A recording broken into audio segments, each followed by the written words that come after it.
Probablement une des questions qu'on m'a le plus posées dans ma vie, c'est comment devenir créatif? Quelles sont les règles de la créativité? Eh bien, il n'y en a pas. Il n'y en a pas. Il ne faut pas essayer de trouver, d'établir, de construire une théorie de la créativité, car pratiquement chaque fois, on peut démontrer la chose et son contraire. Par exemple, faut-il être seul pour être créatif ou en groupe? Vous pouvez trouver des exemples où vous avez eu des idées parce que vous étiez seul et d'autres parce que vous étiez en groupe. Autre exemple, faut-il le confort ou l'inconfort? À nouveau, regardez l'histoire, il y a des idées qui sont nées parce que les gens en charge ont reçu des budgets illimités, ils n'avaient pas vraiment d'échéance, pas de stress. Mais vous avez aussi des exemples d'idées qui sont nées parce que c'était la guerre, parce que c'était la pénurie, la disette était forcée. Donc on ne peut pas trancher. Et le troisième exemple, c'est faut-il savoir beaucoup de choses? Faut-il être un savant, avoir accumulé des connaissances? Au contraire, n'est-ce pas nécessaire? Je ne peux pas trancher.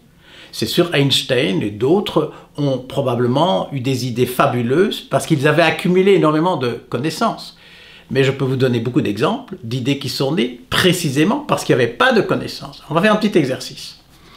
Voilà, j'ai une petite boîte de biscuits et une latte. Imaginez que vous demandez à quelqu'un de me donner la distance entre là et là. Donc la distance de la diagonale qui transperce la boîte. Bon, vous avez la latte, vous avez la boîte, on vous demande la distance. 9 fois sur 10, le genre de réponse qui vient, ben on va calculer. Le théorème de Pythagore, on le fait 2 fois et ça marche. Bon, il y a une approche plus subtile. Si je fais ceci,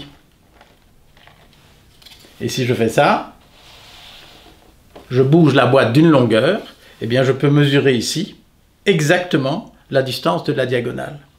Et le paradoxe, cette manière-là de calculer est beaucoup plus simple que Pythagore. On ne doit même pas faire de calcul du tout. Et probablement quelqu'un qui ne connaît pas Pythagore ira beaucoup plus facilement à une idée de ce type-là. Et donc, à nouveau, est-ce qu'il faut connaître des choses? Est-ce qu'il faut ignorer les choses? Il n'y a pas de réponse.